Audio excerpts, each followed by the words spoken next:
This is the CBS Evening News with Norah O'Donnell, reporting from the nation's capital. Good evening to our viewers in the West. Tonight is the start of a new era for the CBS Evening News as we broadcast from Washington. So thank you for joining us. And we begin with a historic and deadly storm hitting more than 40 million people.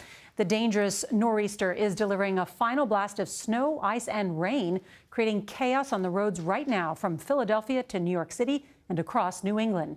The storm has killed at least 7 people, hitting more than 30 states during a nearly week-long trek from Oregon to Maine. It is expected to wind down tomorrow morning, leaving as much as 30 inches of snow on the ground in upstate New York and more than 2 feet in neighboring states.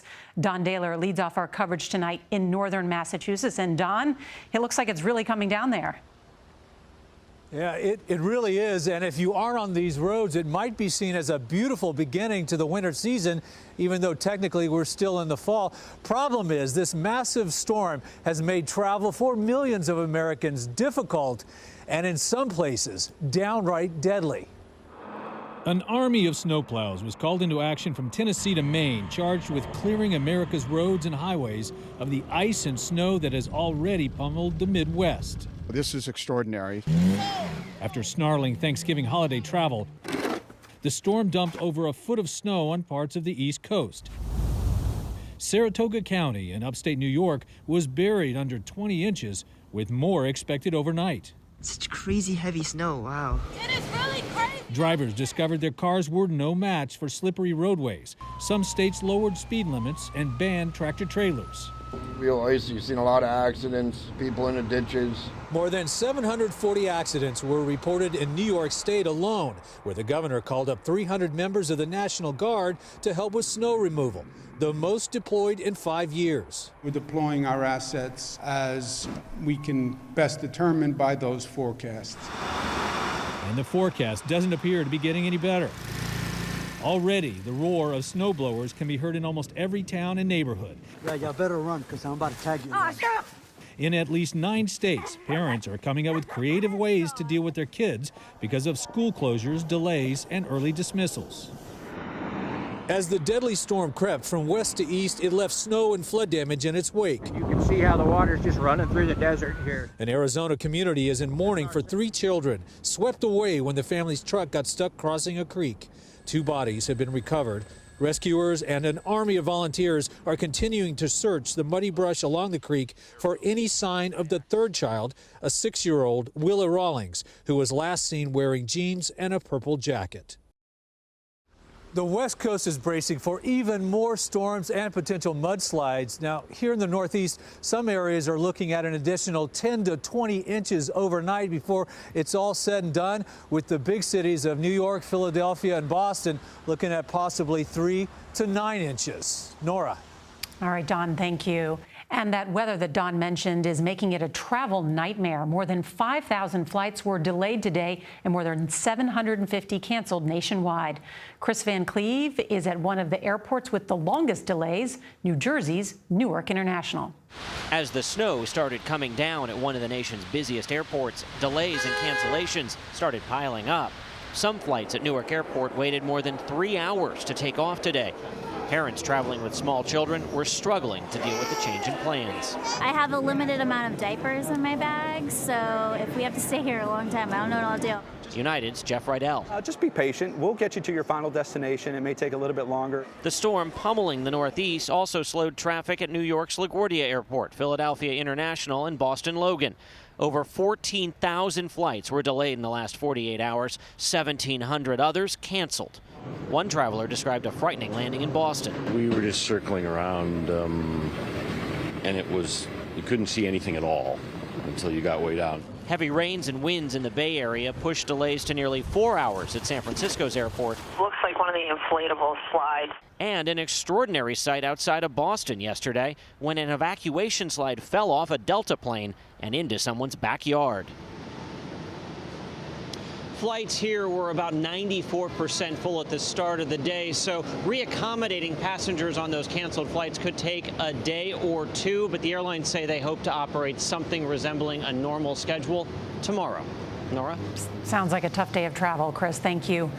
Some terrifying moments today at a high school outside Milwaukee. Police say a student pulled a gun on a school resource officer.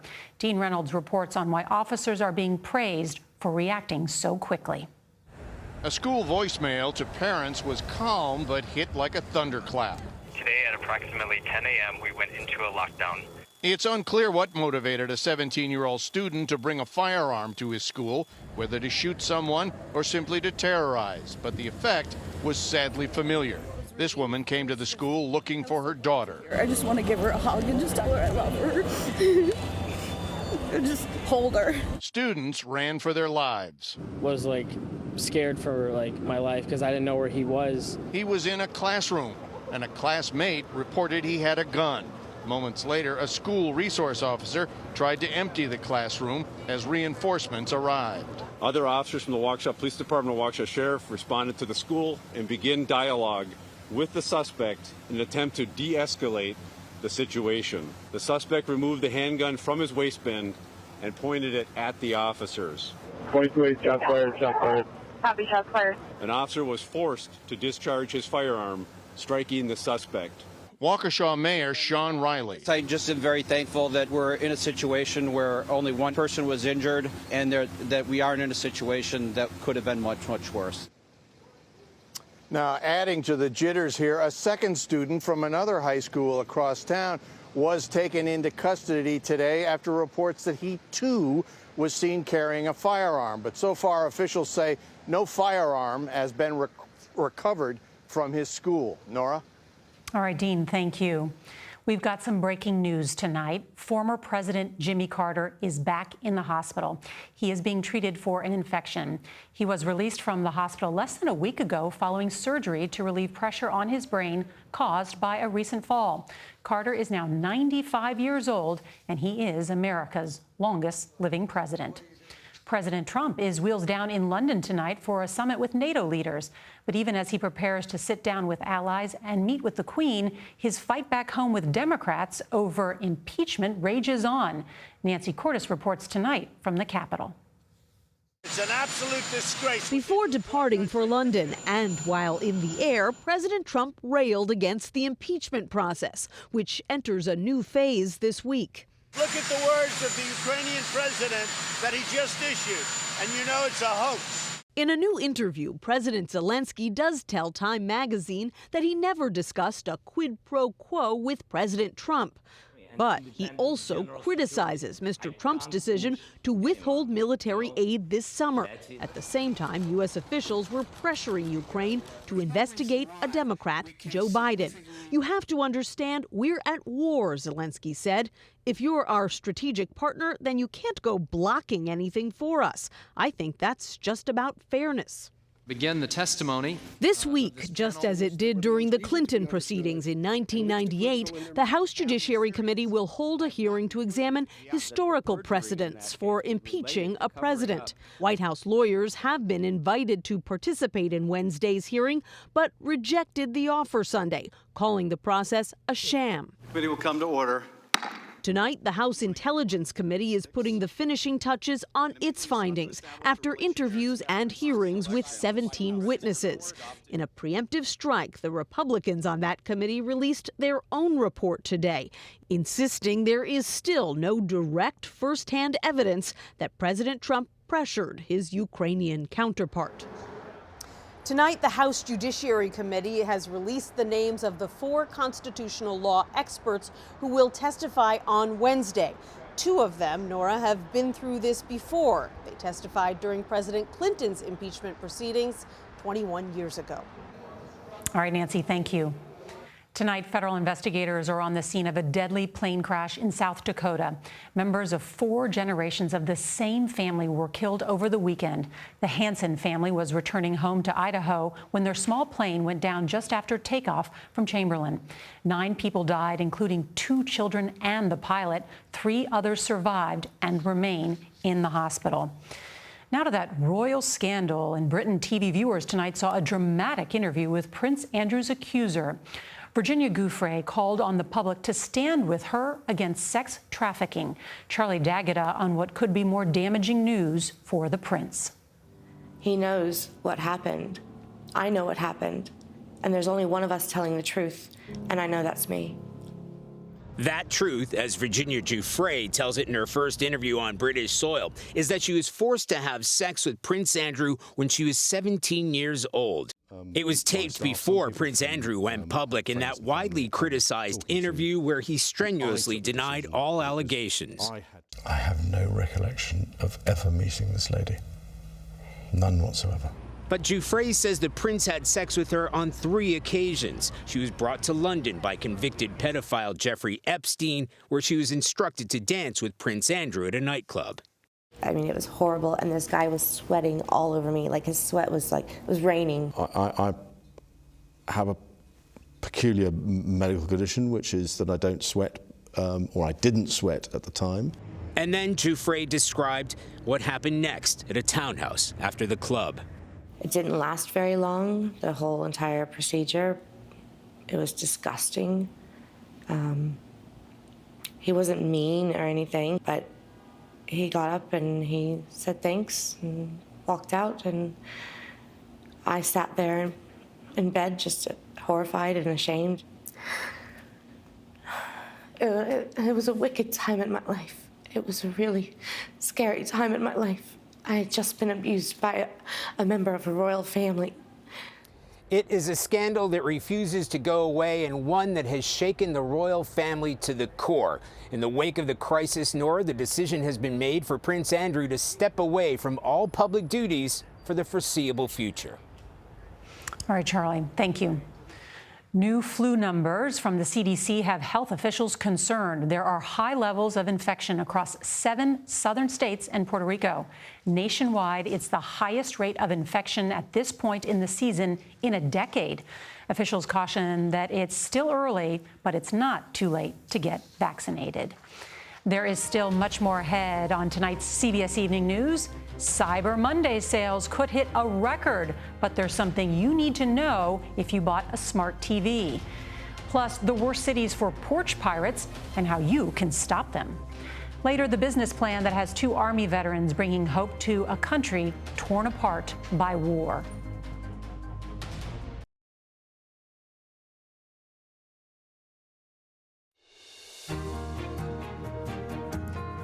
That clicking sound you may have heard today was probably someone buying something online. Cyber Monday sales are forecast to grow by nearly 20% to more than $9 billion. Adriana Diaz on a record-breaking day.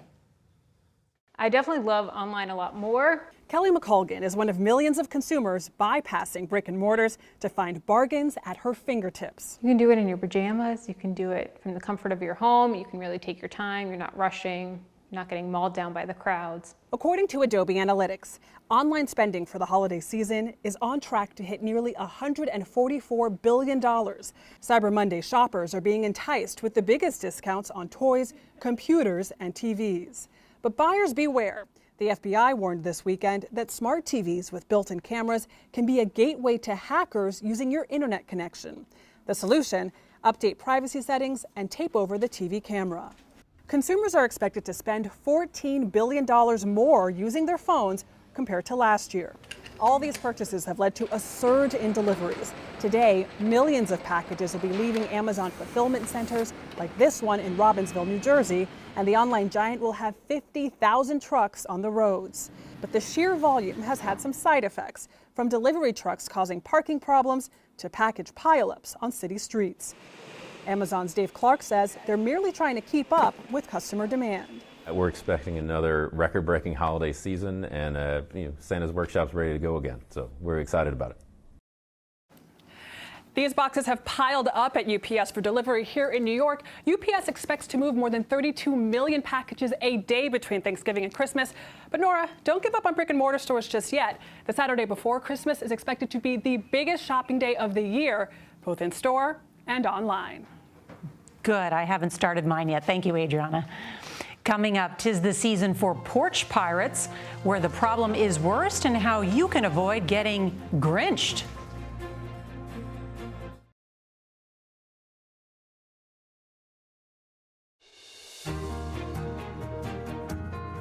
Bad news on the doorstep. They call them porch pirates, and they may be out to steal your holiday packages.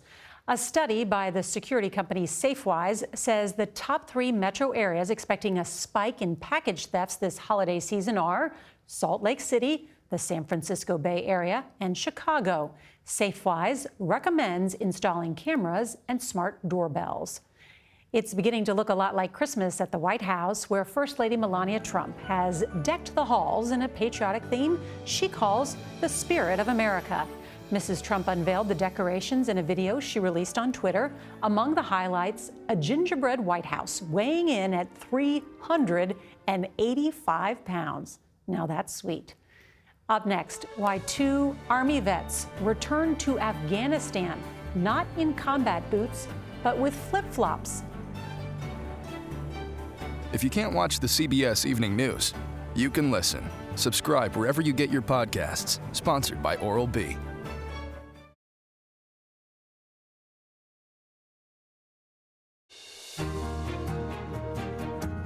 Many American veterans carry their sense of duty long after they take off the uniform. John Blackstone introduces us to 2 former soldiers who are investing in the country where they once fought in tonight's Profiles in Service. Army Rangers Matthew Griffin and Donald Lee served 2 tours together in Afghanistan, where they saw brutal combat and crushing poverty. No literacy, no education, no food, no heat, no schools, no nothing. I had a son at that time, and I'm like, God, these kids will never have the opportunities that my kid's going to have. The poverty they could not fight with bombs and bullets. But after they left the Army, Griffin had an idea. Got that call in the middle of the night saying, hey, we're going to make flip-flops in Afghanistan. Their mission? So this is the AK-47. Make sturdy military-themed flip-flops and footwear and use some of the profits to support education for Afghan girls. You don't stop until the mission's done. They call the company Combat Flip-Flops. Done. Done. Done. In 2016, 3 sharks on ABC's Shark Tank invested $100,000 each on their business plan. For every product that we sell, we donate to put a girl in school for a day in Afghanistan. So 1 product means 1 day in school. 1 day in school. An educated woman will raise a child to be an educated child, which grows up to be an educated adult, and they're least likely to be radicalized. It's in Afghanistan that their success is most important. Education is crucial in order to rebuild Afghanistan. Hasina Sherjan runs schools for over 3,000 girls. We have at least 85% illiteracy. We have the highest illiteracy rate in the world. To support her schools, Sherjan also runs a small business where her employees make scarves for combat flip-flops. So they're all woven, dyed, sewn, stitched, and tasseled in Afghanistan in a woman-owned factory. But for these vets, there's another, more personal side to this mission. You serving the memory of the guys you lost there? I think we're definitely serving their memory. We lost 6 friends during our time in service, and is it worth it? And now I could look at something and go, yeah, it's worth it. And perhaps flip-flops can accomplish something boots on the ground have not. John Blackstone, CBS News, Issaquah, Washington. And that's the CBS Evening News. I'm Norah O'Donnell, reporting from our new home in Washington. Let us know what you think. And thanks to the entire CBS News team that made this possible. We'll see you back here tomorrow. Good night.